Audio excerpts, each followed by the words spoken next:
fabrication de beurre et de son importance pour les gens qui habitaient en campagne à la fin des années 1800 et au début des années 1900. Les raisons pour lesquelles c'était très important pour les habitants en campagne de pouvoir fabriquer leur propre beurre, c'est parce que tout ce dont ils avaient besoin d'être capables de le fabriquer par eux-mêmes. Donc, si les gens avaient besoin du beurre, souvent, ils devaient faire leur propre beurre. Une autre raison pour laquelle les habitants faisaient du beurre, c'était pour pouvoir l'échanger dans des marchés ou avec les habitants de leur entourage. Donc, la première étape pour faire du beurre, c'était d'aller traire une vache et de ramener le seau de lait. Ensuite, il fallait le verser dans cet objet qu'on appelle le centrifuge pour être capable de séparer le lait de la crème. Donc, le lait sortait par ici et pouvait être placé dans ce bidon de métal, tandis que la crème sortait par ici et pouvait être versée dans un bol.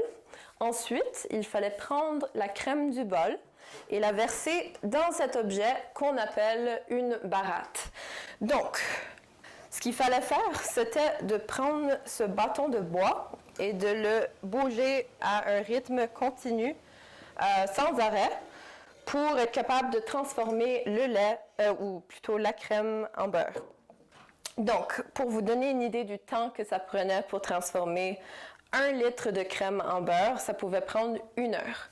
Quand maman était occupée dans la cuisine ou dans le jardin et que papa était occupé dans la ferme, il y avait encore plusieurs paires de mains disponibles pour faire cette tâche. C'était donc la responsabilité des enfants de prendre des tours pour faire monter et descendre le bâton de bois sans arrêt jusqu'à ce que la crème se transforme en beurre.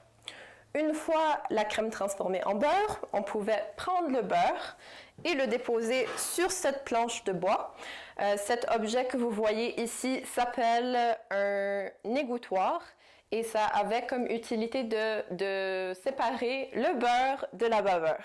Donc, c'est essentiellement un rouleau hexagonal en bois qu'on pouvait faire tourner par-dessus le beurre.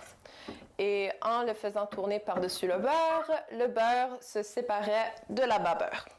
Et après, il fallait quand même prendre le beurre qui restait et le faire passer sous l'eau froide pour s'assurer d'enlever toute la baveur qui restait. Après, on pouvait y rajouter un peu de sel et ensuite prendre la boule de beurre et la placer dans ce moule à beurre. Donc, comme vous pouvez voir, en plaçant la boule de beurre dans le moule à beurre, le beurre prenait la forme d'une brique. Et après, la dernière étape à la fabrication de beurre était de placer son étampe familiale sur la brique pour que les gens sachent d'où vient la brique de beurre. Donc, dans ce contexte-ci, la famille avait une étampe de lapin. Donc, dès que les gens voyaient un petit lapin sur une brique de beurre, ils pouvaient savoir que ce beurre appartenait à cette famille. Et puis, c'est comme ça qu'on pouvait savoir d'où venait le beurre lorsque les gens faisaient des échanges. Donc, c'est tout pour la fabrication de beurre. Merci d'avoir assisté à ma présentation.